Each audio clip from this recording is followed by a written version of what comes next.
From the oldest tales etched in Sumerian cuneiform to Incan traditions of Viracocha to the beliefs in our modern churches, there echoes a memory of a single supreme being. Who is he? What do the ancient texts say about him? And why did humanity forget the king of the gods?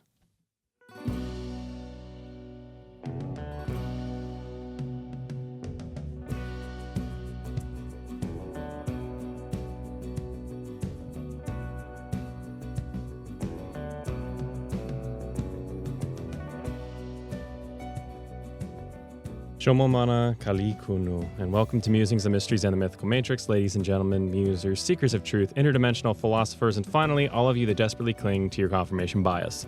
Whether your interest is Atlantis to Zeus, cuneiform to quantum physics, we tackle it all. We're a podcast that explores ancient history, the unknown, and comparative mythology with logic and reason, and the historic method, along with a healthy dose of speculation. We also theorize the geometric fourth dimension exists and is what is called the spiritual. So we're going to talk about a little more comparative mythology specific stuff today, but I will kick it over to our resident, well, I guess I can't say that anymore because you're not the only master's student here, but I'll explain that at the end of the show. Yeah. But yes, one of our resident psychology master students to give us a psych fact. Who's about to start her practicum. Yeah. Very excited. You go. Almost done. Yeah, almost. So my fact for this episode is the concept of God often reflects the culture's psychology. So peaceful societies often portray gods as more forgiving, and then harsher environments tend to produce strict, punishing deities. Well, that's a good one. I think that's important to keep in mind because, you know, of course we all, regardless of how unbiased we want to be, we bring our worldview lens into facts. And so I think that's a good perspective to have too when you're looking and playing with this idea of a god and a deity, or gods and deities, is how much is this a reflection of the culture versus how much is this something maybe the culture adapted to what their concept of God was. It's like a chicken or the egg question, maybe even. So good thought. I like that one. Yeah. So, unless you have anything else, I'll jump into the episode overview. Go for it, babe. All right. So, for those of you that don't know, we are married. If you're just tuning in. Sorry. So, yeah. No, it's fine. Just clarifying so there's no confusion on the listeners' end. But yeah, okay. We're married and we're proud to be married. That is true. Very proud to be married. Yeah. Sorry. Nope, you're good. All right. Episode overview. So, we're going to hit some. We're going to do something a little bit different today from what we usually do. There's going to be a myth retelling, but we're going to do a little bit more of a cross-cultural analysis in this episode. So it's going to flow a little bit differently. We're going to do a brief overview of some of the deities that we're going to be talking about here in cultural highlights. Then we're going to jump over to talking about ancient Sumer a little bit. Then we're going to talk about the Ugaritic texts, and like Canaan's belief systems. We talked a little bit about that on the last episode with El and Baal. And then we're going to hit Mayan and Incan creation. I don't know if it's necessarily creation stories, but at least a tradition of a creator or creators and the presence of a divine council. We're going to talk about some linguistic structures in Sumerian and Hebrew that it's not exactly a philology. I think that's the right word, philology. It's like study, like linguistics. It's not really a linguistics point so much in terms of like a shared word, but it's a shared meaning that I think is interesting in the way they conceptualize deities. So, and that comes from both like the Hebrew language and the Sumerian language. So we'll dive into that a little bit. And then we'll talk about how this fits into what like is taught in modern churches and stuff, if it even fits at all. We'll get there. It'll be a surprise as to whether or not. And then we'll do closeouts and all of that. So that's kind of the general flow for this episode.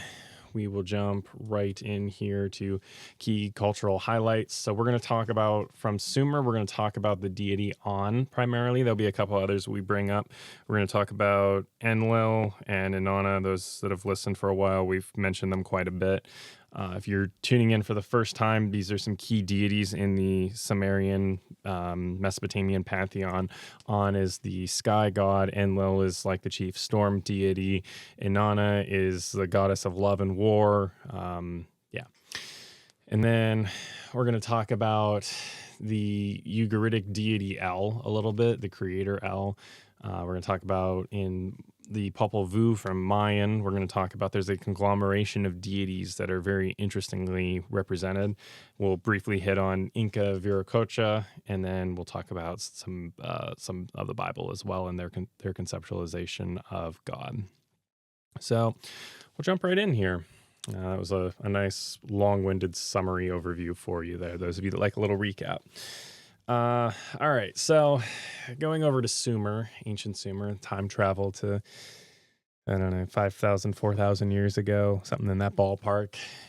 We have On, he's a primordial, semi-primordial, remote deity. He's, because I have Jeremy Black's Gods, Demons, and Symbols of Ancient Mesopotamia here. I was looking at this to kind of refresh my memory, make sure I was remembering everything right here. And he talks about how there's not a lot of iconography specifically depicting this deity. On is kind of, once we get to a lot of later Sumerian Mesopotamian texts, he kind of is more forgotten. He is mentioned, but he's kind of mentioned as like a passing character that doesn't really matter in the grand scheme of things, which I think is interesting.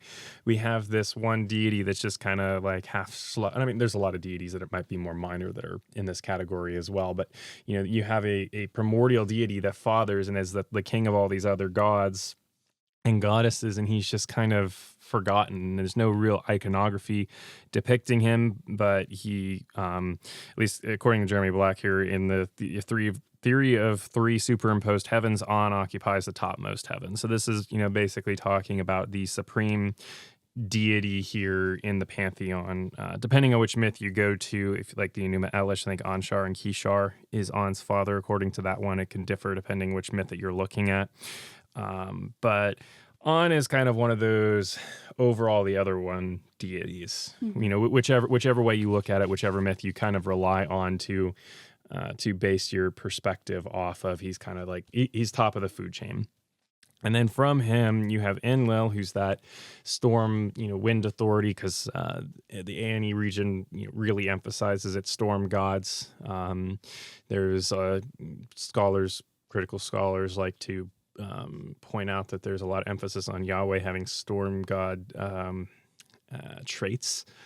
Whether you're looking at it that Yahweh is, the origin of monotheism, or whether it was just polytheistic that Yahweh came to the forefront, whichever way you look at it, there's a lot of agreement, among scholars, I think, that Yahweh is primarily maybe not primarily, but he has a lot of attributes of a storm deity. And then you have Enlil, then you have Baal.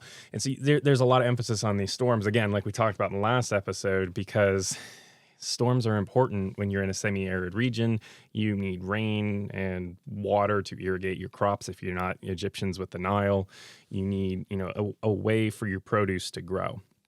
And so there was a big fixation around these type of deities that would control that kind of power, which makes sense to me. And then we have Inanna. So Inanna is the goddess of Uruk specifically, and I mentioned that because it is important for the myth that we're going to talk about here coming up in a minute. But yeah, she's the goddess of love and war. We've talked about her before. She's the one that goes down to the underworld in Inanna's descent or Ishtar's descent, if you look at the later Akkadian Babylonian version. And trying to think of the other one. Oh yeah, Gilgamesh. She appears in Gilgamesh as well, because Gilgamesh is the king of Uruk, and she wants his hand in marriage. And Gilgamesh is like, yeah, no, I don't want anything to do with you. So he disses the goddess of his own city, which is kind of a big no-no in those ancient cultures, and that's why we see the judgment fall on Enkidu in part. And then Inanna, ironically, goes to On and complains about what Gilgamesh does, and that's how she gets the Bowl of Heaven. So On is kind of like this supervising deity. He never really kind of acts himself in what we have of Mesopotamian myth, but he sends other deities to act for him. And that's an interesting motif we can fixate on and we'll look at later. But I want to illustrate one of the few myths actually involving some actions of On. It's not exactly he's not exactly taking drastic action here. This is just more something that involves him a bit more than other myths that I've read. And this is a myth I've been wanting to talk about for a while on the show, but I just haven't gotten around to it. So a little bit of this is a very fragmented myth. That's one reason why we haven't hit it sooner. but I think now is a good time to talk about it and explore it a little bit. But this is known as Inanna and E-ana. It's available on the electronic corpus for Sumerian texts, ETCSL. It's 1.3.5. I'll put the link in the show notes for those of you that actually want to go read the fragmented myth itself. I'll give you like a brief summary of the bullet points of what happens here, though. So again, very fragmented, so there's a lot of details missing, but Inanna is interested on taking the temple Eanna, which is it's the temple complex in Uruk, and she's interested to take this. So this is obviously, by the context of her having interest in this and not yet owning it. This is before like Gilgamesh's time. This is before she's kind of risen to power in Uruk, I would say. Even I think we can infer that safely off of the flow of this. But she wants Eanna in Uruk, and so she goes to, I think it's her brother or half brother Utu, who's the sun god, and she enlists his help. But how exactly he helps isn't very clear in the myth itself.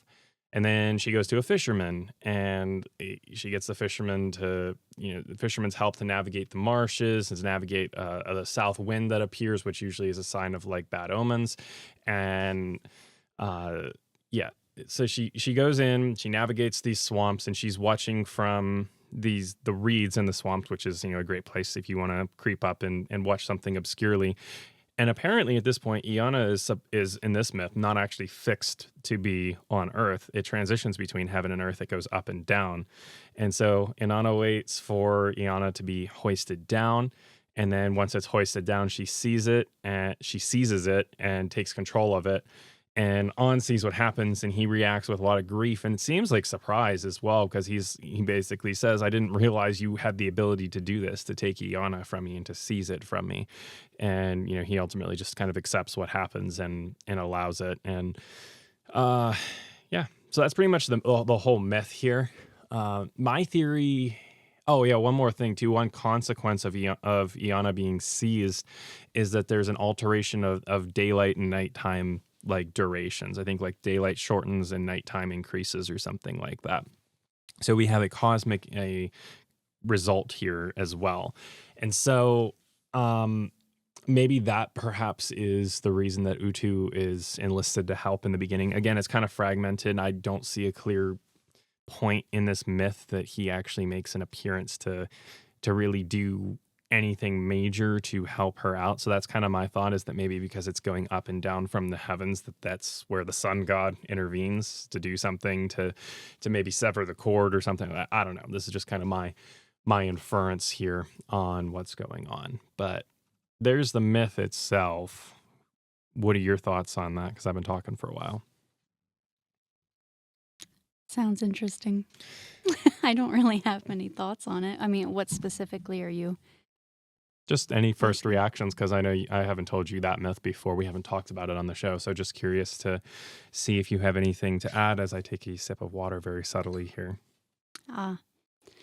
It wouldn't surprise me that it's Inanna, right? Did that because she's supposed to be like a love deity, but she's also very violent. I guess maybe a better way to character, and this is just kind of me thinking on the fly. I don't know if any A&E scholar does this or not, but maybe almost a maybe not even a deity of love and war, but a deity of passion and extreme emotions almost. Because maybe that's a better way to characterize her, because you have the extremes of war and love, of romance and violence. So maybe that's kind of the better way to characterize her, conceptually for you as the listener. It's not so much productive to say a deity of passion, because that's vague, but to kind of help characterize maybe what's going on here. Like, just she's the epitome of like beauty and destruction. So yes, and she's very ambitious too, because she takes this from On and she succeeds, and then she decides she wants to go to the underworld, and it's one of the only myths I think we have with a female lead character in it. But she goes to the underworld to try to seize the underworld from her sister Ereshkigal, and that's in Anna's descent. And she fails, and the other deities have to jump in and help her, because she's also the deity of fertility. So everything, romance fades on the earth for the living, because the deity of of romance is gone, and all the god, like specifically Inky, decides to help try to get her back. So She would definitely hold a grudge. yeah. 100%. Yeah, she is deity of passion, I guess we could put it that way. A Yeah. goddess of Just passion. both negative and positive. Yep.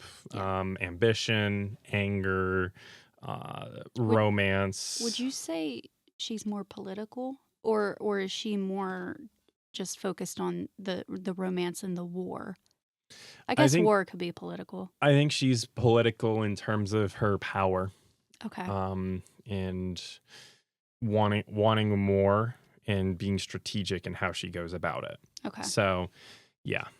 And so this kind of sets up the Sumerian king list then, because then this jumps into like Gilgamesh's reign and all of these other kings.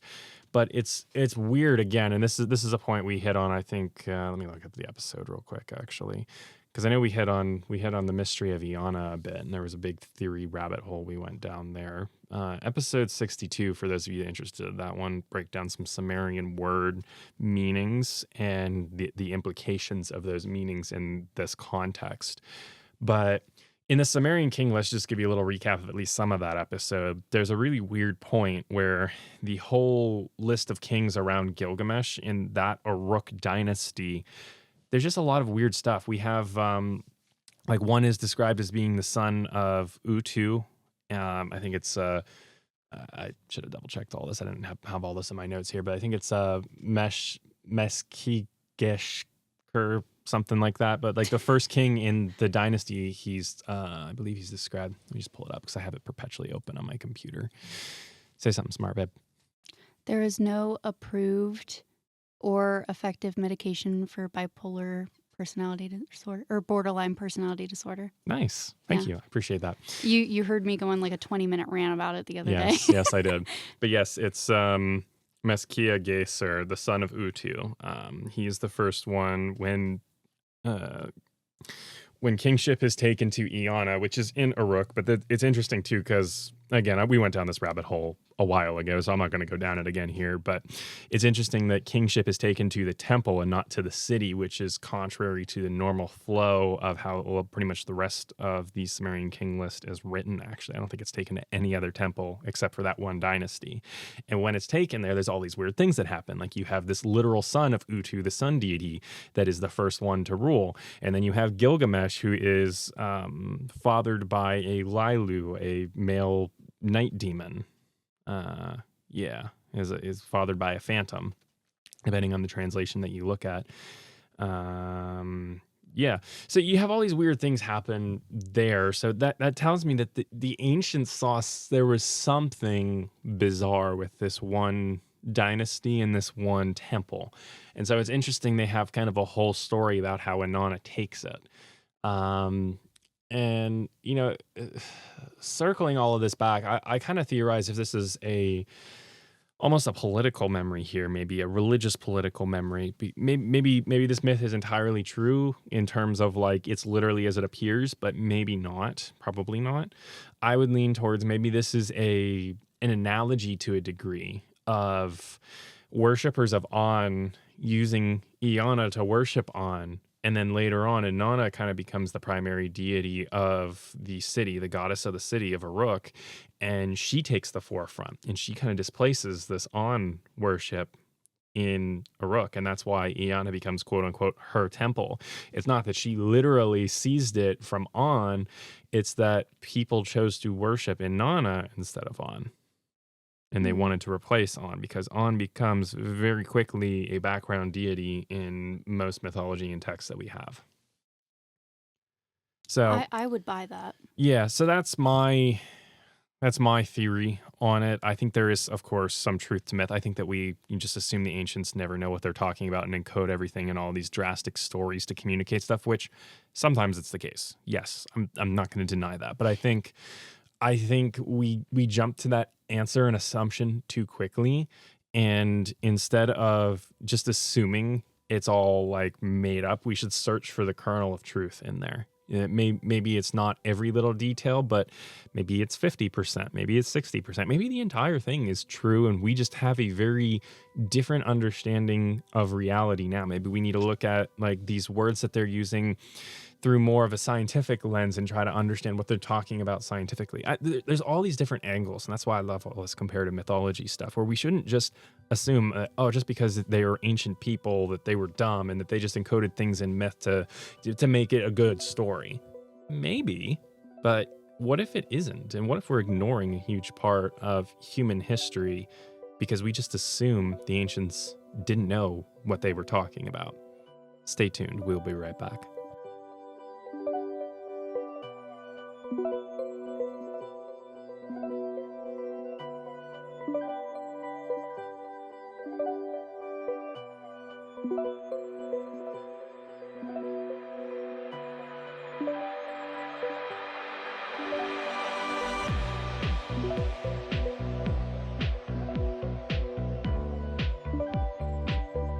And I hope you haven't drifted off here on Musings on Mysteries and Mythical Matrix, and that you're still with us as we explore these ancient myths to determine what, if any, truth is in them at all. So next we are going to move westward on our journey here. We hit ancient Sumer. Now we're going to go over to Ugaritic, Ugarit mythology, written in Ugaritic. Yeah, I'm still not sure the technical term, which one. I know one's one, and yeah, anyway, I'm learning the language, but I just look. Yeah, Ugaritic is the language. I have the manual right there, right next to me. All right.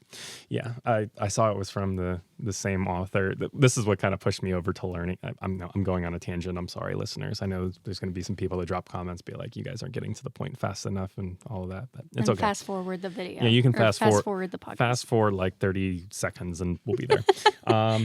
But yeah, no, I saw that this manual for Ugaritic was written by John Hunegard, and he's the one that wrote the Akkadian manual. And that is the most comprehensive, phenomenal manual for any ancient language I've worked on to date. And I'm learning, for those of you that don't know, I'm learning multiple languages right now at the same time. But yeah, I was blown away with how phenomenal like that resource is for learning Akkadian. And I saw he wrote a Ugaritic manual, and I'm like, I gotta do it. Can't help myself. And then I saw it was useful for understanding Hebrew and everything as well, because we can do cross-comparative linguistic analysis, with that, and that's something scholars do quite commonly, studying the A&E region. I'm like, okay, okay, I'm sold. The listeners are going to be mad. I think you went over your 30 seconds. Oh, no, it was 31. I'm so sorry, user 1, 2, or 3. I've been ranting for a while. Anywho, we'll get back on track here then. So we're going to talk about briefly Ugarit and Canaanite deities and beliefs. If you want a larger recap of that, last episode we did was the Baal cycle. Highly recommend go listening to that because I'm going to give you a brief recap here, hit some of the highlights, but really the meat and potatoes is in the last episode, and we'll be doing some more Ugarit myth as well in the upcoming future. So for Ugarit deities, you have El, who is he's referred to as like the creator, the patriarch, Bull El in these Ugarit myths, and this is related to like, El Shaddai, El Elyon, who we see in the Bible and the biblical text. But again, remind the listener that the El root in Semitic languages is just God. So in Akkadian, they have case endings, but it's just Ilum or Elatum for goddess, depending. Vowel emphasis determines like accusative or genitive case. But anywho, so my pronunciation is not perfect. I've not practiced speaking Akkadian other than that brief intro that I did there. I do practice that a tiny bit. But anyway, so El across different Semitic languages, it's just a shared Semitic root to mean God. So we kind of expect to see this shared across other cultures. The Hebrews have it, the Akkadians have a word for, a generic word for God that they use at least. I think Enlil's name kind of blurs into El-Lil at certain points, even in Akkadian from Sumer, because Enlil in Sumerian, it's the N sign, E-N, and that's Lord, and then Lil is storm or like wind or even spirit, and that's where we get that Lilu that we talked about with Gilgamesh. But the Akkadians sometimes, I don't know how common this was, I'm shooting off the hip here, but they changed it to Elil, at least in certain usages, kind of emphasizing, that their perspective on it, that, this is a god. And so instead of N, we're going to make it L. So this is the very common thing, but just keep that in mind. So someone says, oh, look, like here's proof that, the Bible copied Ugarit myth because, El Shaddai, El Elyon, and El, oh, look, it's just all the same L. It's like, no. That's a very normal linguistic thing. We have that all across the region. What I found interesting from the last episode in studying the Baal cycle in depth was that El lives in a tent, which is weird because it defies the motif of the Baal cycle, which is Baal is seeking El's approval to build a temple for himself to establish his legitimacy, yet El is living in a tent. Why a tent? And why? Right when the Canaanite conquest and the book of Judges is going on, when Yahweh is living in a tent. That's not a normal motif for deities, and we've gone over that one before and comparing that with On as well. But yeah, I found that very interesting. And then we have Baal, of course, who is the storm deity. So, shocker, same motif there for the A&E region. But we have El kind of gives power, cultural and political power to Baal with building the temple on Zaphon, and power shifts. And so again, we have this motif of a deity being like, okay, here's power, here's approval to have rule in this region and build your temple in this region here. And it starts sounding similar to like what we just heard in Sumer in a sense, where with On and Inanna, where one deity kind of becomes more in favor and is given approval to rule. So but yeah, so I think we're starting to see a little bit of a trend here. And I think it'll become more clear as we continue on to look at a couple different other cultures. But do you have anything that you're wanting to add here briefly as I subtly, so the listeners don't know, take a sip of water? So Baal is kind of like Enlil, if I'm getting that right. Yeah, I don't know if they're exact, because I don't have deity lists in front of me. So, okay, so for the listeners, for those of you that really love comparative mythology, you'll like this one a lot. There are actual Ugaritic and Akkadian texts equating deities together, saying that this deity is basically that deity for terms and purposes of worship. I don't know what those say. I cannot find a version online. I cannot find a reliable translation at this point. I know that there probably exists, but since I'm learning Ugaritic and I already have a moderate grasp on Akkadian, I did get a compilation of all of the all of the Ugaritic myths that we have in transliteration. There's like a huge compilation, like the KTU. But I had to order it from Germany, so it's probably not going to be here for like another month or so because it's because a lot of these studies were done. I think the French excavated Ugarit, and so it's a bit more European focused. Europe's a little bit more Ugaritic focused than I think the many American schools are. So there's not a lot of resources here in comparison to like we have the Penn Museum here, which has like, part of the Epic of Gilgamesh, Atrahasis, and these other like literal fragments of these myths, that contribute to the translations of Gilgamesh that you all read sitting in Pennsylvania. It's like we have ancient Sumerian and Akkadian stuff just literally sitting in Pennsylvania. And it's like, yeah, that's cool, but a little weird too. Yeah, I don't know. Anyway, rant. But yeah, I mean, so I don't know how exactly Enlil and Baal contrast. They might contrast to be exactly the same. I don't have that in front of me, so I'm not sure how the ancients correlated them.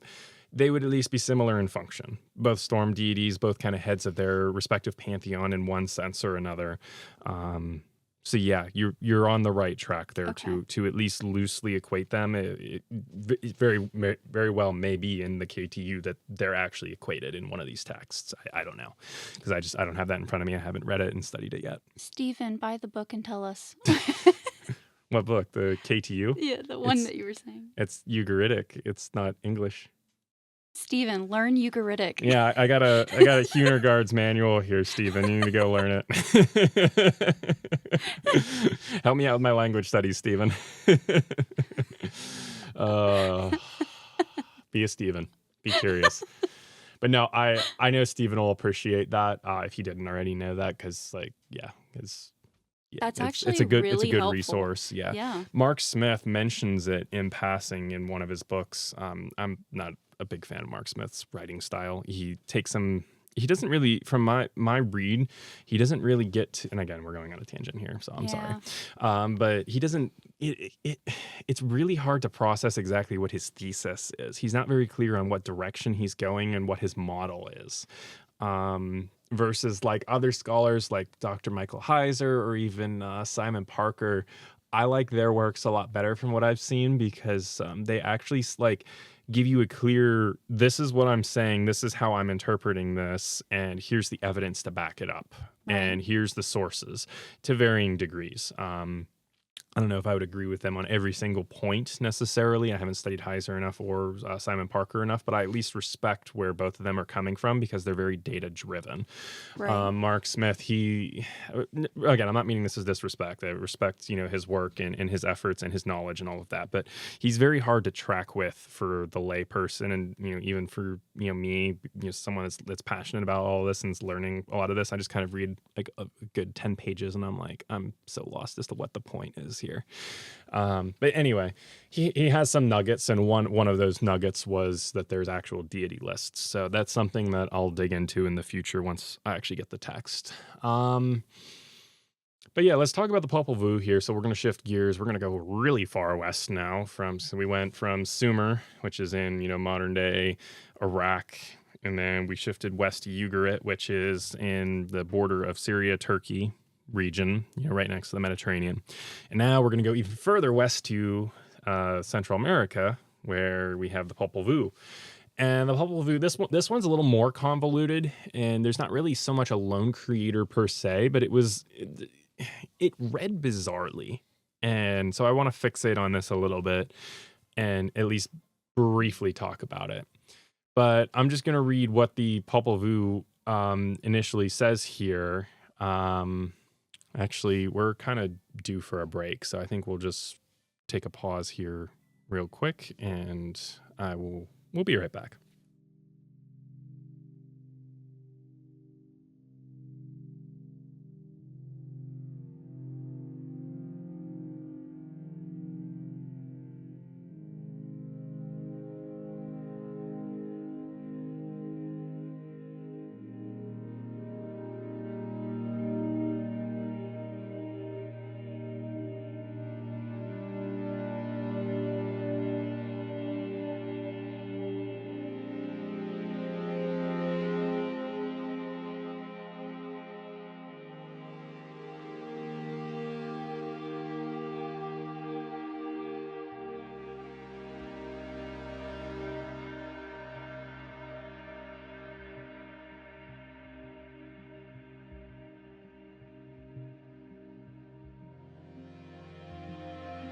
And we have returned from the ethereal planes here on Musings on Mysteries and the Mythical Matrix. We'll briefly talk about the Popol Vuh here, and we'll jump over to talking about the Inca a little bit and Viracocha. So I'm just going to read from the opening here. This is one of the first lines in the Popol Vuh, and I will put the specific translation and source linked in the show notes. Whatever might be is simply not there, only murmurs, ripples in the dark, in the night. Only the maker, modeler alone, sovereign plumed serpent, the bearers, the begetters, are in the water, a glittering light. They are there. They are enclosed in quetzal feathers in blue-green. So this kind of confuses me here a bit, because because I looked over, I'm not as familiar with Mayan mythology and Inca mythology as a general rule. I've been focusing a lot on Anna and E, but I went and I looked in like the back of the book, because they almost always put a concordance there for you to reference like who these deities are and everything. So I went and I looked, and a lot of these deities were just kind of equated to each other as like, oh yeah, the maker modeler is like the begetter, and like they're just different names for the same deity. And I kind of thought that was interesting, because it's like, okay, so we have all these names of the same deity being listed, and then it's describing them as they. And so it kind of gives off this vague vibe of a lone creator, yet there's multiple beings at the same time. it sounds vaguely similar too to what we hear in Genesis 1 of 127, I think, where it says, "Let us make man in our image." Hmm. Where we have God creating, and God uses a plurality aspect here, and I think that's kind of interesting in contrast to this. But the vibe that I get from the Popol Vuh, and just kind of like a semi-moderate like dive into it, is that it's a polytheistic set of deities, but they're kind of co-joined in effort, purpose, and maybe even consciousness to create humanity. And so in that essence, it's like it's not a trinity, but it vaguely echoes kind of the concept of a trinity a little bit, I think. And I found that kind of interesting as well, in how we have this parallel of a deity that's described as being equated in all these names, yet it's plural. And then we have Genesis 1 where it says, "Let us make man in our image," yet it's described as one deity doing all of this work too. I think that is, I don't know. I think there's something there. And once we actually get around to doing a deeper dive into the Popol Vuh, I think there'll be a lot more to talk about and unravel there. But there is a parallel there to be had, and I think it's very interesting.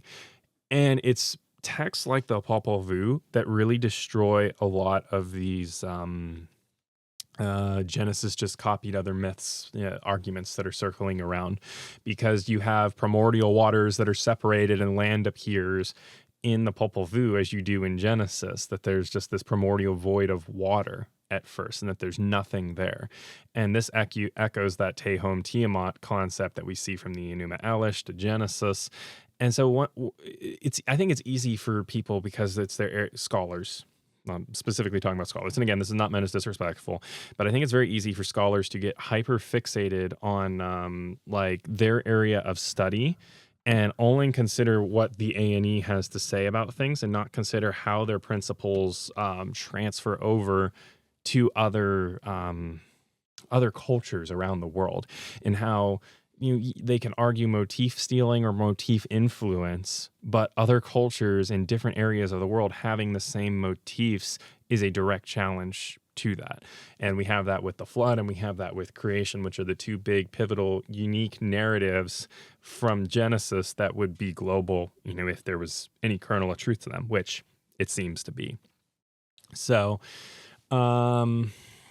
yeah, any thoughts on that?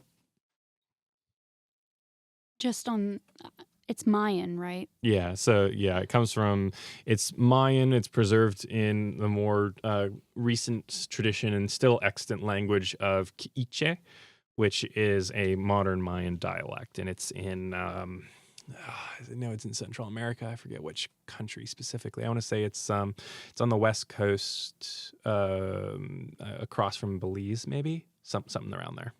Okay. But yeah. Yeah. Just looking at my notes here, because I jotted some stuff down, and I'm like, yeah, it doesn't make sense to me right now, so I'm not going to hit it. It's fine. It's the ramblings of a madman. It's funny too, because they're typed; they're not even handwritten. Yeah, no. You got to be a little mad to learn Sumerian and Akkadian and like all these other languages at the same time. So I embrace it with enthusiasm. That there's, how does it? As the Mad Hatter from Alice in Wonderland says, we're all a little mad here. Or maybe it's just that we're all mad here. I don't know. Maybe I'm qualifying too much. I think it's we're all a little mad here, but he was the mad one because they put what was it, arsenic or I think it's mercury? Mercury, yeah. Mercury in the hat, so that's why he was the Mad Hatter. And that was a traditional English practice as well. So that was based off of like an actual cultural thing. A Mad Hatter was actually a concept. But it's like, how much stuff, like, again, tangent, sorry. So I know people complain about that in the comments. It's like, but it's musings. This is fun. It's interesting. It's musings on mysteries in the Mythical Matrix. It's in it's in the name that we just kind of bounce around. A little bit of ADHD vibes going on here. It's all right. Yeah. But like how many things like that though, like nuances like that, like Mad Hatter, like for those of you that are listening in the audience, if you didn't already know that about like 16th, 17th century England, you probably never would have known that was like an actual thing that it was based off of. Right. Like how many things like that have been lost over the thousands of years we're analyzing these texts? Mm-hmm. And that's like my point is like there's so many things. I'm reading a book about the collapse of the Bronze Age, and I'm learning Hebrew, but I'm not like like completely 100% proficient like at it yet. Like I have a bare bones understanding of language at this point. But the author of that Bronze Age book, he talks about how the word for it's slipping my mind right now because I was just looking at it today, but I forget it. But the word for horse can either mean horse or chariot, depending on the context. Hmm. And that we have to kind of infer it, and it's not very clear. Because he's talking about this broader theme about how we don't know a lot about ancient warfare. So, but I think that principle really, really applies. And you look at like our other conversations we've had about like how would you say cell phone and Akkadian, and UAP spotted in the Bible and things like that. Like we don't know all the idioms. Like we can infer and guess to a degree, but like I love Wes Huff's analogy. It's like booty call and butt dial. It's like both semantically the same, but they have both extremely different idiomatic meanings. Different meanings. It's Yeah. it's like and then you look at that too, and it's like, okay, butt dial, does that literally mean you're calling your butt is making a noise to summon someone? Like no, like there's so much idiom that can get lost in language just by not having a couple quick contextual cues of like touchscreens or something like that. So there's a lot we can infer and understand about the ancients, but there's also a lot that is, I think, left open to interpretation. Not as extreme as Sitchin goes. I don't go that far, but yeah. Let's see here. Yeah, let's hop over and talk about the Incas. I think that's kind of warranted at this point. So this is actually something I got from the book is called Eternity in Their Hearts, and I'll talk about that in a minute. But the book talks about this one account, and it says it's around the 1480 time frame. It gives sources and everything. There's worship of the sun god that the Incas like revered, and that worship then shifts because one of the rulers has like a dream where like a god reveals himself to this ruler and says, "Hey, I'm the one true God. You're like not worshiping the right God." And this god reveals himself to be Viracocha, who is supposedly like this old original creator that they had believed in at one point and shifted away from. And so this guy, he like actually goes through like this very logical argument of like, well, the sun goes in cycles and its light doesn't hit everything all the time. So therefore it can't be an all powerful God. Therefore there is something beyond that. Therefore I believe this Viracocha is actually God. And he goes on this really cool rational argument, but this belief system only ever stays with the elites. They don't want to pass it down to all the lay people because they kind of lose control. And there's other concerns about like how this is going to be received by the mass populace. But we don't know where this is going to go, or even if that maybe would have changed later on, because then the conquistadors come in and, just topple the whole government, and, the whole Spanish invasion happens. So it's a very interesting story, and the author included like sources and stuff as well. I believe this is pretty well documented from my understanding, at least. But the question always comes missionary bias ? Because and again, we have to consider biases. I'm not opposed to biases, even coming from more of a Christian worldview. But I think that this goes to too much of an extreme too quickly, is that people just want to dismiss things as missionary bias, and there's like no real solid reasoning to do so. So let's take a look at this and think about this critically and see if this holds here or not. So if this is missionary like bias that somehow influenced this story existing, why wouldn't the Catholics have just used this when they first got to the region? Like, if this is injected like after, like why? What's the purpose? What's the intent? Why would it only be the elite that cling to this? Is it that they're trying to do some elaborate psyop? Maybe, but it seems more authentic to me, just kind of just by the setup of it and who does it and why. It seems like it fits more to me for it to be a legitimate conclusion than to just say, oh, it's just missionary bias. It's just a story the Catholics made up or whatever. Do you have any thoughts on that?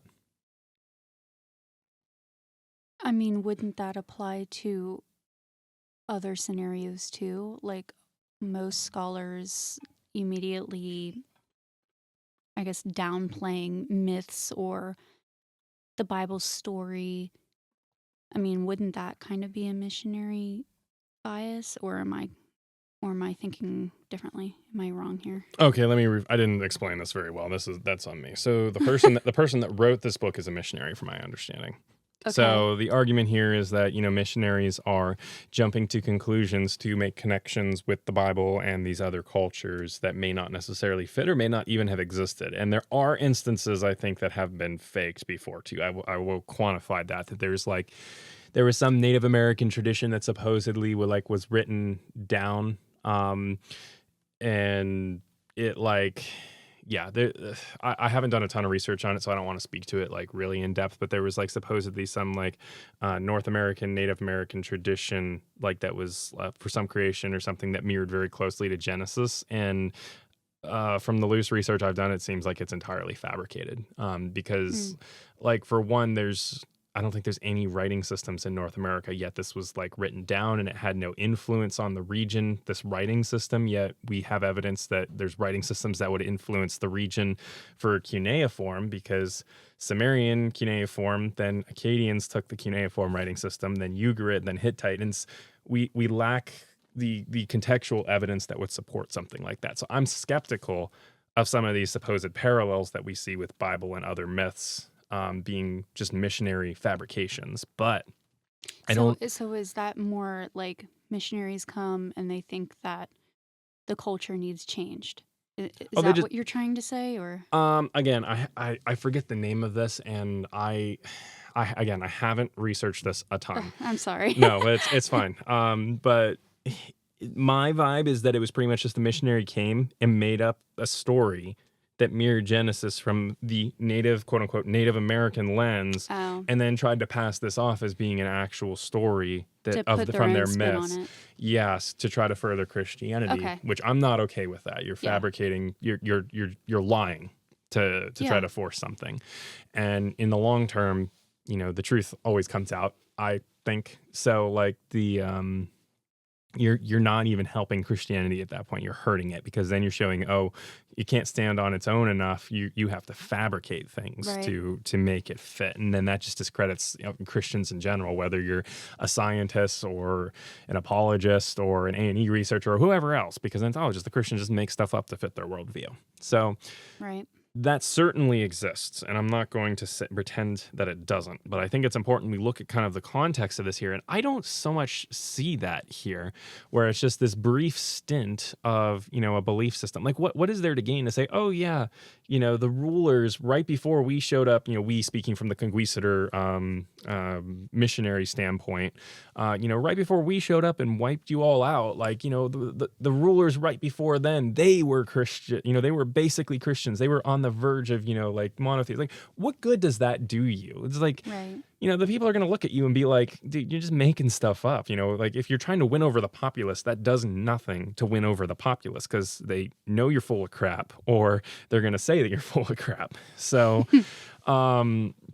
it's the only way this, I feel like the only way this really survives is by it being a substantial tradition. But I'm curious to hear Stephen and Cordell's thoughts on this, to see if there's anything that I missed, because I know they both bring very different perspectives on this. So, well, any listener really. Well, yeah, any listener, but specifically the dedicated listeners that regularly interact. I know they bring some good Socratic challenges to the show a lot of times that we talk about. So yeah.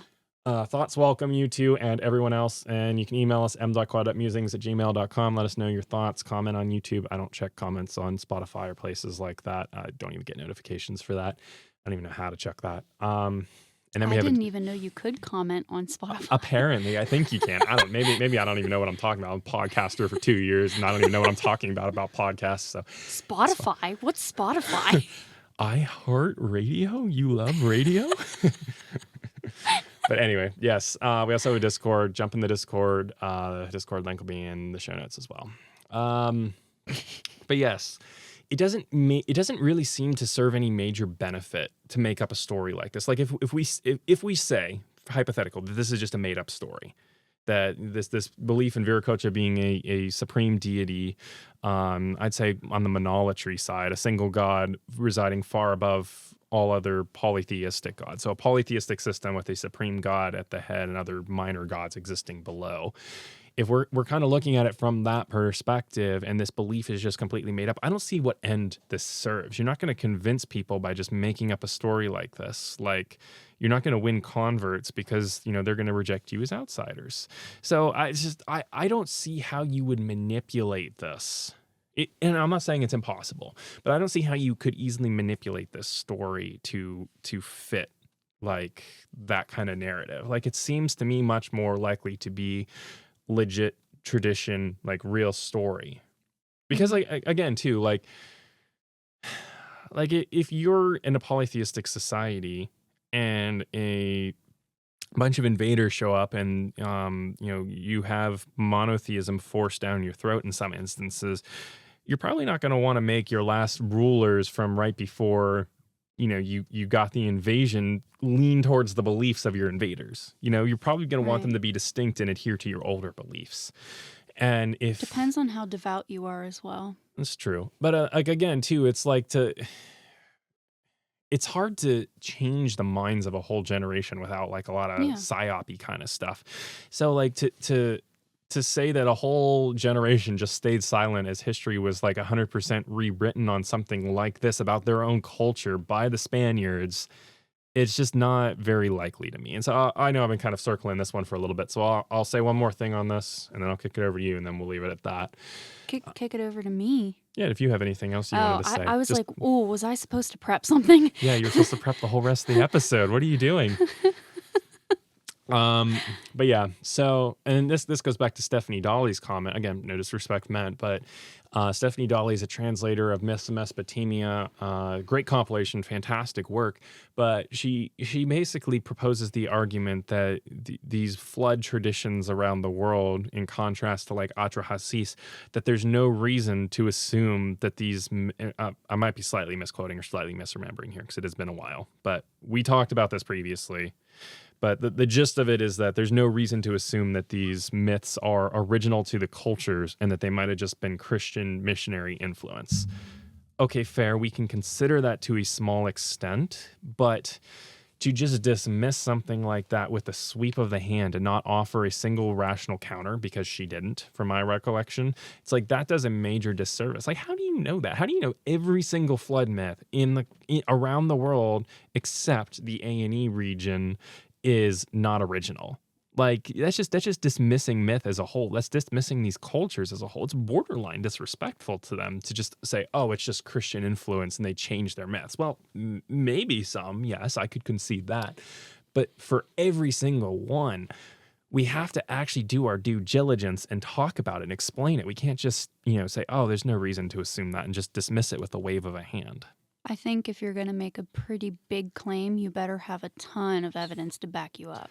Exactly. And that's the thing, is that there are these scholars out there that just want to appeal to their own authority or make statements like they're truth, and they're usually not truth. They're usually anything like, not lies, but like they're bold leaps. They're bold leaps, they're assumptions, they're something they need to justify, and they just appeal to their own authority and move on. And it's like, usually it's not even like their own, like Stephanie Dolly, expert in A&E studies. She's not an expert in other myths as far as I don't have her credentials, but I'm assuming because she's focused on A&E and cross diversification across like other myths around the world is not super common. Something I want to do, not super common from what I've seen. She's kind of stepping outside of her area of expertise here a little bit to inject an opinion.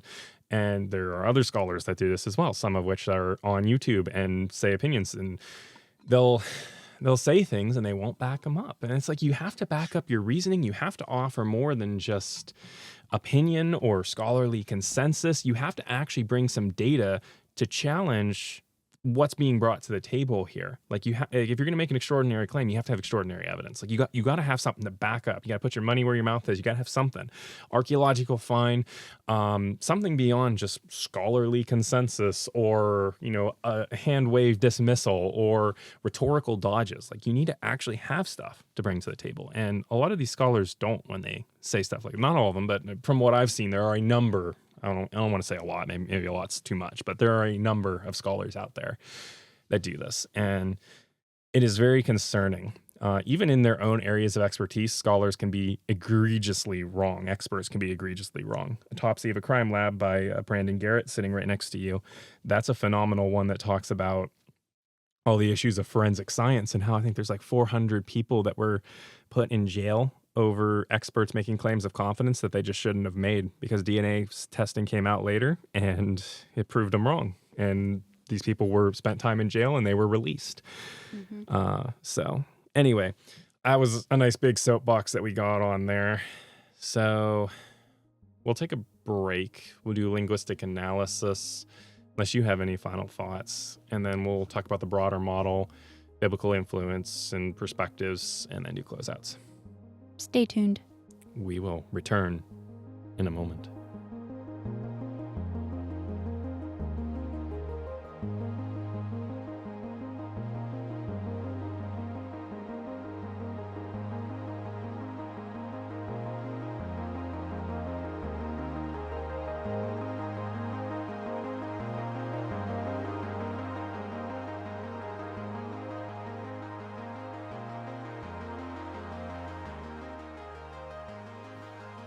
Apparently, Madison likes my brain here. I'm using some mysteries in the Mythical Matrix. We were talking off air here. I was saying that I don't know how you keep all this stuff sorted in your brain. And then I said, you have a nice brain. You have a good, beefy brain. It's the undiagnosed OCD. Probably. I say that tongue in cheek. It's a superpower. Yeah, it could be. That's the thing, though, is it's like, that's something I found actually, because like, I'll be real here. I probably do have a very high functioning undiagnosed OCD. I'll be open and honest with the listeners about that. Probably. Like I'm not, it's like the t-shirt. I'm not diagnosed, but everyone's pretty sure. Everyone's pretty sure there's a problem. But it's like, that's the thing though, is it's like you look at these mental, like, I don't want to call it disorder, but it is, it is a disorder. I mean that in a clinical sense, not in like I have a bad thing with my brain kind of a thing, but it's like there are strengths and weaknesses with everything. And it's like you can take like I notice for me, like learning multiple languages actually helps me because my brain just gets so hyperactive and thinks on so much stuff that it's easy to like spiral into ruminating and overthinking. And focusing on learning multiple languages at the same time and like doing all sorts of research, it helps like concentrate my brain on tasks to think about. It gives me other things to distract it in a good way, in a productive way that I spot patterns in that my OCD would use to spot negative patterns. Like I can spot like positive patterns in like these mythology things. It's therapeutic learning Ugaritic. Yeah, exactly. That needs to go on a t-shirt. It's therapeutic. You need to put that one in your phone for t-shirt quotes for when we when we have actual merch store, which we're getting close for that. I'm just going to say that learning is also very good for your brain, regardless if you have a mental disorder or not. It helps you with plasticity, and it actually lowers your chance of Alzheimer's. So learn something. I don't know if I even told you this or not. I can legit feel at certain points my brain stretching and adapting, and I can feel new neural path. It feels really weird. It doesn't happen often, but it's like whenever I started a new language, I noticed this. Like when I went from like, I'm trying to think. When I started Quiche, that was a big one when I noticed. When I started like trying to learn another language, I could feel inside my brain like actual like, it wasn't like pressure, but it was like this weird tingling kind of like almost not quite pressure, but pressure for lack of a better word. The next time that happens, note where it's happening on your head if you can feel exactly where it is and pinpoint it. And it was like right in here, prefrontal area. That makes sense. Yeah. Okay. I don't know enough about neuroscience. Okay. But yeah, it tracks. But no, like legit, like I could actually like because like I don't think I had that for Sumerian or Akkadian. I don't think I had that for Hebrew. I don't think I had that for Greek, but I had it for like Quiche, I think for Mayan. Well, Quiche and Mayan, those are more pictographic, aren't they? They have pictures? Quiche is not. No, it's modernly written in Latin script. So it's it's written the same appearance as English is. Interesting. But yeah, Mayan is pictographic. I might have had it for another language. It might have been Greek, or I don't know. Anyway, we're wildly off topic right now. Actually, we're not so much off topic because the next thing is linguistic structure. So look at that segue. When the tangents tangent so much, you tangent back on topic. Look at that brain power. Boom. Mic drop moment. No, I'm not going to drop these mics. They're expensive. All right. So we'll hit. They should actually be pretty quick. So we already talked about the first point of this, that ilu, elam root from Semitic for God or divine being. And then we have, what I'm doing, let me back up here. I'm doing a cross linguistic analysis across like Akkadian, Ugaritic combined with that assessment there. The Elohim that we see in the Bible, where that is a very broad term that is used, it's like a class term for spiritual beings. It can refer to anything from the Most High God, the key God, to all the way down to, this is a spoiler alert for you for House of David, actually, sorry. But Saul, in his degeneracy, goes all the way down to consulting a medium, actually, shortly before his death. He goes and he consults a witch. And he says he wants to speak to Samuel, and so she calls up Samuel, but it's actually Samuel, and she's scared by this. She's like, "What is this? This isn't supposed to be happening." But somehow Samuel's actual spirit comes back and lectures Saul on how far he's gone and everything. Yeah, after he's already dead, Samuel comes back. I got so sad. And this is like a legit like biblical thing that happens from a Christian perspective. This is like a biblical occurrence. So yeah. Love Samuel. But yeah, so Elohim is a very broad term, and then in Sumerian you have the logogram / pictograph, depending on how you want it. It's a pictograph, but it can also sort of function as a logogram depending on how specifically you define it.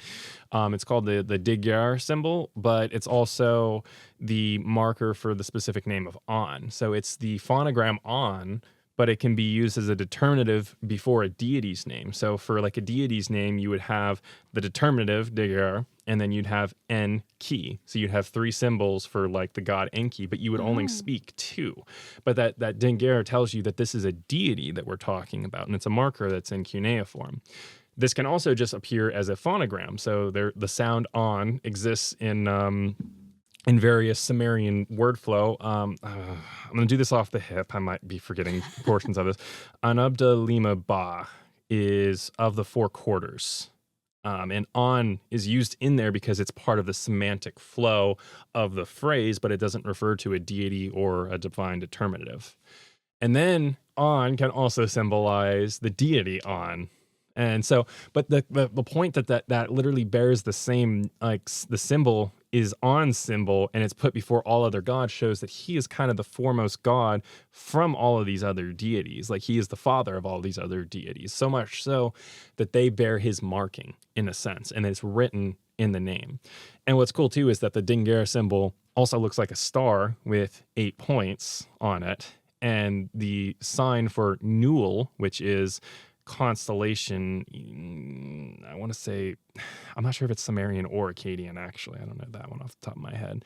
But the Newell Apin is the star chart, which is literally like the plowing the constellations or plowing the stars.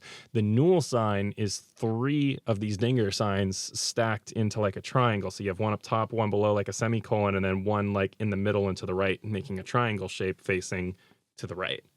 That's interesting. So you have all these interconnections, and this is where, it's really cool. But I think all of this ties back together, where it's not just, it's this higher class of deity that's being described with both Digyar and Elohim. Digyar marks like this, this class of entity. And same thing with Elohim, is it's not just like the name for the divine God, it's the name for everything, that kind of mirrors him in a sense, in more of like the spiritual sense. And it's like the exact same thing with the Digyar principle. It's like you see these things overlapping together, and it's like both systems allow this one most high God and then all these other subclasses of subordinates. It's a shared architecture structure, linguistic structure that shares a thematic root, I feel like. But what do you think about that? Because I know you're more visual, so I think that probably fascinated you a ton. You mean the stars? Yeah. I think that, I don't know. It's really interesting how all of that comes together. Mm-hmm. It's like tied nicely in a bow. And then this mirrors kind of that principle we see that we talked about a little bit in the Popol Vuh, where it's like you have these distinct deities, but they're kind of described as sharing essence and purpose, depending on how you interpret that. But that there's a almost shared consciousness between them, or shared unity in a sense, how they're defined as being the same, yet they're referred to as they. It's like there is kind of a separateness yet togetherness that's described here. And this is something, that we have from Mesoamerica. It's not the A&E region, but it does kind of fit a little bit. It's not exactly, but there are parallels that we can draw there. There are these motifs. And so I just think it's really cool. But yeah, that's really all I got to say on linguistic structures. Actually, no, I have one more thing to say.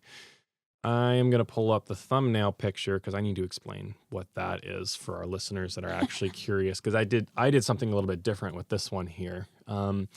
Sumerian exists, cuneiform exists in Unicode, but it's copyrighted and it doesn't, Photoshop doesn't support it being put in. Like, you can paste the text, even if you wanted to, you could paste the text, but it's just going to be those X'd out blocks. It's not going to be any registered symbols. So what you're looking at on the thumbnail there, so that's the Hebrew for Elohim. And then the Sumerian there is an actual phrase inscription that I had in lesson 5 of John Hayes, but I had to create that myself from the just literal wedge shapes that I would just like copy and paste and move around in size. So I actually created that there. That is my own creation in terms of like the figures, the characters. But what that is there is that's the Dinger symbol right there that we're talking about, that star. And then that like pizza wedge shape with like the 5 pieces sticking out the one side near the crust, that's Lugal, which is like king, ruler. And then you have the on symbol again, and then that's Re-en, the other 2 symbols, Re-en. So the way this transliterates is it's I'll just translate it for simplicity's sake. I don't have all my notes in front of me and I don't want to misspeak, but it's on king of the gods. Oh. And that's how he is described in inscription. And this is an actual attested inscription, that I'm basing this off of. So yeah, so like, and again, it's like just when I was looking at that and I was learning that in my Sumerian textbook too, I was thinking about this and I'm like, this sounds exactly like something I'd expect to see in the Bible. Like, Yahweh, king of the gods. Like that would be a description that I would expect to see or hear in the Bible as a Christian. And it's very weird to find it in Sumerian literature talking about a deity. And specifically, this is Ernamu that wrote this inscription that I'm referencing through John Hayes. Just for your listeners' awareness, he built a lot of temples and stuff for a lot of deities. That was a lot of my early lessons were from Ernamu inscriptions, actually, for that textbook.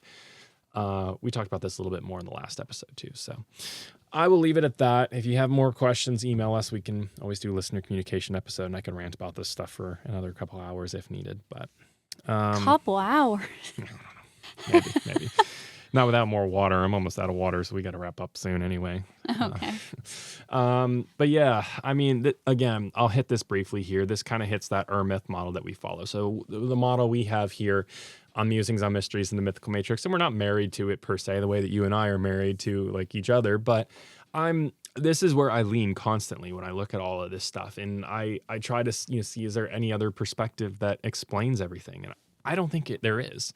But so what is the myth model? The myth is like this principle that there's an original proto-mythology that exists before all of these other mythologies, that these cultures then remember in different fragments and pieces into different accuracy levels that they then preserve. And that explains how we get these 7-headed serpent motifs showing up across all of these different cultures. It explains how we get these flood motifs showing up all around the world. It's because there's this shared memory of some big flood, whether you want to say it's a global flood or whether you want to say it's massive localized floods. Mm-hmm. Either way, there are shared memories of all of these things. And it seems like another one of these motifs that is very clearly jumping out at me with my pattern recognition is this concept of a high creator existing. So, yeah, so that's kind of where I lean, is that all of this traces back to one original story of humanity, and that's what we're always here trying to unravel. And that's why I'm skeptical to, just because it seems incredible or bizarre, to just dismiss ancient texts and what they say as just being fabrications. It's like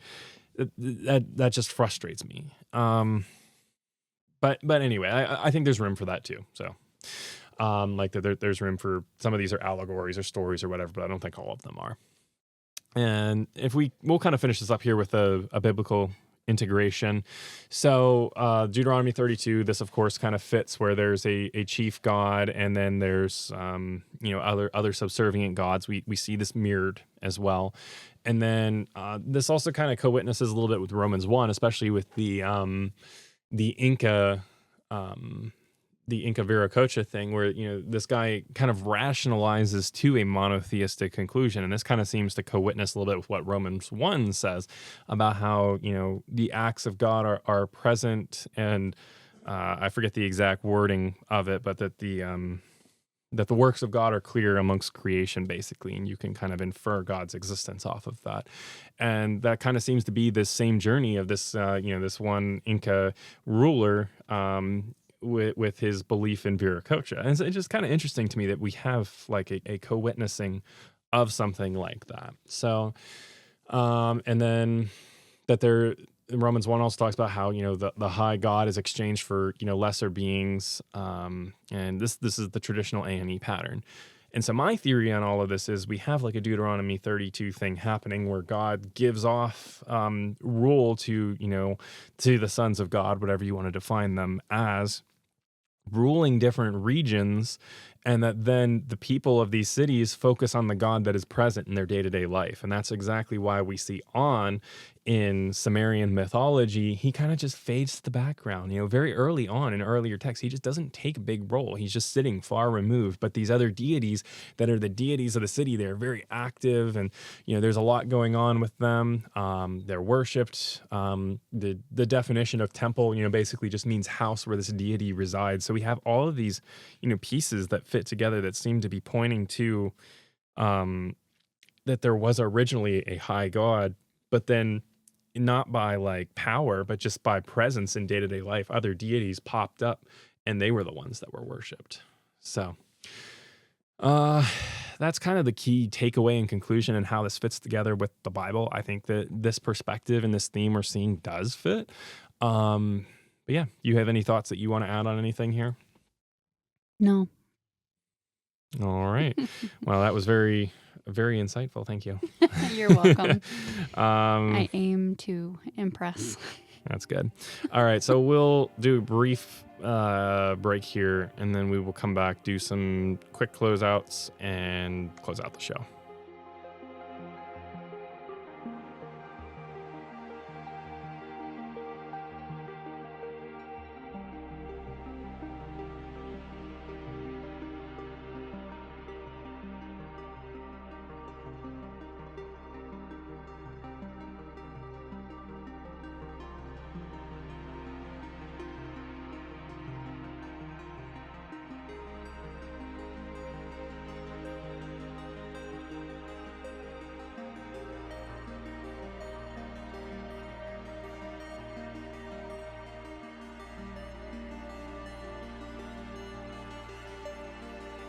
So for those of you curious, yes, that intro that we did was Akkadian, which is basically peace to you all. Yeah, I decided, since I've kind of hit a point where I feel like I have a confident enough understanding of Akkadian to actually start including a little bit of phraseology here and there in the show. Can't always guarantee you'll get everything right, because there's a lot of morphology and stuff, and a lot of nuance to language that's it's difficult to make sure you're getting everything 100% right. You can think you're right, and then you'll learn a new rule and be like, oh, that's not quite right. So that I'm like 99% sure it's right.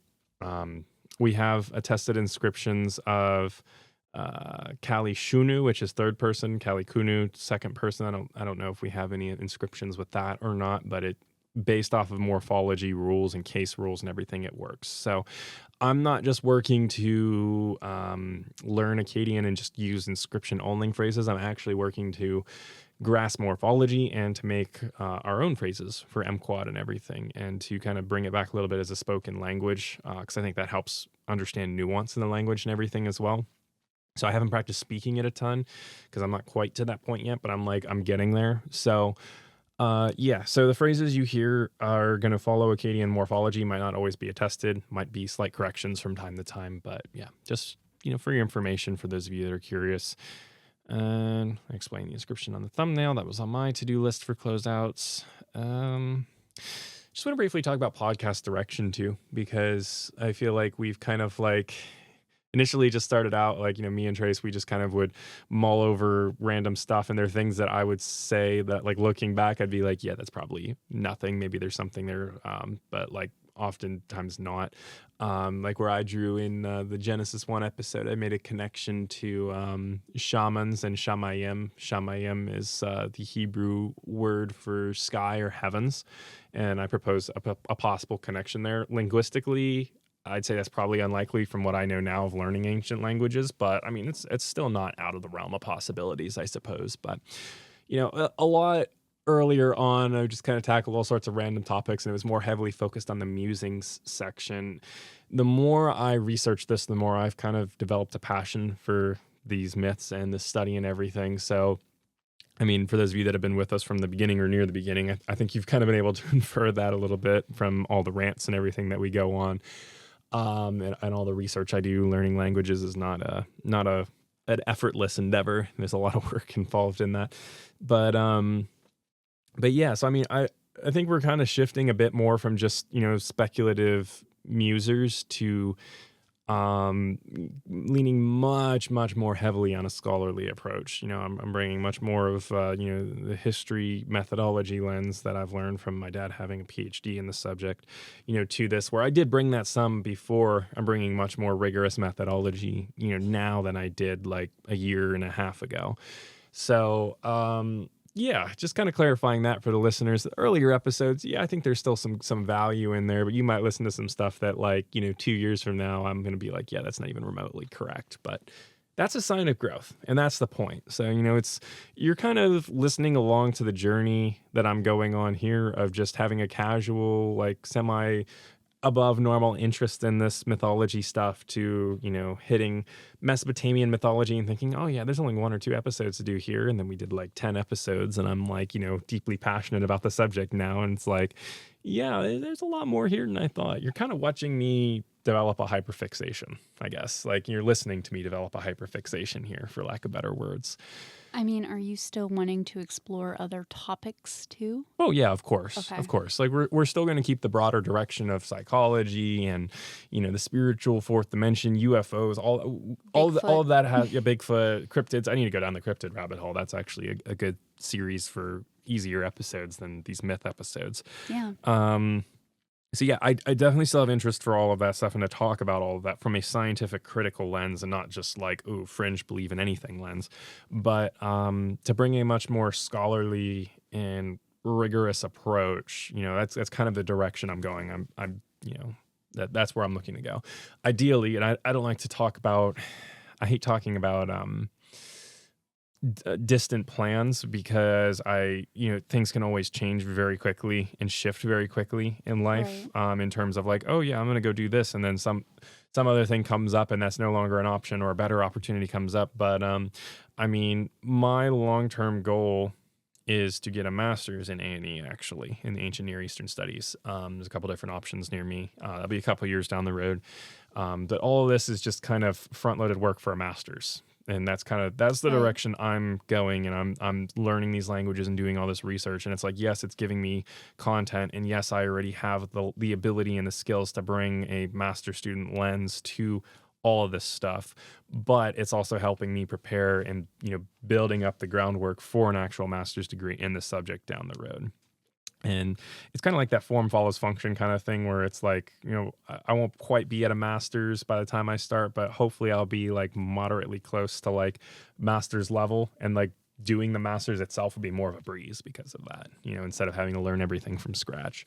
Well, even then, during the master's, you're going to learn. That's the whole point of a degree. So But you're doing the bare bones. Getting the hard part out of the way now, like the bulk learning, so I can Right. specify a little bit more and actually enjoy the process instead of like, drinking from a fire hose all the time. On the vein of masters, that's the reason, at least part of the reason why we're releasing late, is because I had a scholarship opportunity for the masters that you did. Still doing it. Yes, you're still doing. You're almost out of the school phase though, and into the more practicum and like hands-on, like Practicum supervised and learning. internship, but it's still technically a class, so I will still have schoolwork to do, but it is more hands-on. Mm-hmm. Yeah. So my undergrad was in math and psychology, interdisciplinary degree. I took Calc 3 for fun. It's again pattern recognition, language stuff like Sumerian. I don't know. It's Better you than me. Yeah, but so psychology is always something that really fascinated me. It was more psychology credits than math when I had my degree finished. So going back and getting a counseling degree was something on my radar, and that was something that came to my attention, is that there was a big scholarship that would pay for almost the entire degree that was available, but I had to get it done, the whole application process done in like 48 hours, or I'd have to start next year, and then I wouldn't get the scholarship. So that was kind of part of the reason. And then you weren't feeling the greatest, and then I wasn't feeling the greatest. So our kid wasn't feeling the greatest. Yeah, so it's been a couple days. So this will release probably morning of the 13th, I think, if all the upload goes well. So I'll just instead of waiting a whole week for Wednesday, because I had said that we would try to release before then. But yeah, so that's kind of what's been going on my end. Is I'm going to be a counselor, and then I'm also going to go get an A&E degree. That's just Well, depend. You're planning on getting a counselor license? Yeah. Okay. Yeah. Okay. Because you can do different things. Yeah. You can have different licenses, but Right. just making sure. Yeah. So yeah, this will probably be the last episode for till the new year. I'd say maybe not. Again, like there's some travel stuff I have upcoming in the future too. So episode releases might drop down to like once a month or something like that, or once every 3 weeks. So, we'll talk about some of my issues with critical scholarship and some stuff I found in my research, and we'll dive deeper into a couple Ugaritic myths and all of that in the near future as well. Possibly Book of Enoch, but I want to do that justice, and I don't know if I have enough research under my belt at this point to unpack that imminently or not. So maybe we'll shift over to some more philosophical discussions or some cryptid discussions even. But anything else that you're wanting to add? No. All right. Exciting things coming. Yes, a lot of things coming. A lot of big life changes that happened in the last 72 hours. Is like I'm starting a master's in a week. So yeah, yay! I get to do even more work. I'm doing all this research for the podcast. Now I got to do all this other work. So you know what's really nice? I've already been like through the program, and like I'm still working on it. But like we don't have to buy the DSM twice. That's true. We can share it. It's $100 a pop. Ooh, I wonder if A-Books has it cheaper. Probably not. Probably not. No, they probably don't even sell it. It's where all psychology students probably go first, anyways. Oh yeah. That's where I get a lot of my books. Is like I can find like books that might be like $25-$30 for like $5 on A-Books or thrift books. Like most of the time, it's like, that's always my first check or before Amazon. Books. I like thrift books. I said too. thrift books. I said you A-Books. Said A-Books. I said A-Books or thrift books. All right, either way, both. All right, yeah. Potato. Same thing. All right, so buy us a cup of coffee link is in the show notes. If you want to support our research financially, you are welcome to do so. No pressure, of course. $25 donation or more will get you mentioned as a producer on the upcoming show. I need to sign into that account and check the buy us a cup of coffee links. I haven't done that in a while. Buy us a cup of coffee. Yeah, it's more like buy us a book to fund the research. Buy us a book. Yeah. Needs sound equipment upgrade as well. I was having problems with the mixer again after I just got it replaced and filed for the warranty and successfully got it back, and I started having problems again getting this thing booted up and to read the SD cards. I was not a happy camper right before we started. Like angrily grumbling to yourself. Yes. At the very least, we ask that you take a minute and share the podcast with someone. If someone that you know might be interested in these type of topics, help get the word out that we exist. More listeners we have, the more we can create epic content for y'all. Instagram, TikTok, YouTube handles, all m.quad.musings, Facebook, Musings on Mysteries, the Mythical Matrix. As always, you can email us at m.quad.musings@gmail.com. We want to hear your confessions, concessions, contentions, your snide remarks, whatever you like about the show, whatever you dislike about the show. We want to hear from you. We want to hear your feedback. We want to hear your challenges. We want to hear your agreements. We want to hear everything. Let us know. Discord server link if you want to join. That is going to be in the show notes as well. You can catch up and get updates on what's going on, because I'll post to the Discord first if we have delays or anything like that. Yeah, so whether you've been listening on the earth with the mortals, in the stars of heaven with Enoch and the cherubim, or down in Sheol, we thank you for quantumly transcending time to join us for this epic mythology discovery. And remember, if you ever find yourself as a time traveler in ancient Mesopotamia in need of some fine copper to fix your time machine, Eanna is not your man. Have a good night, everyone.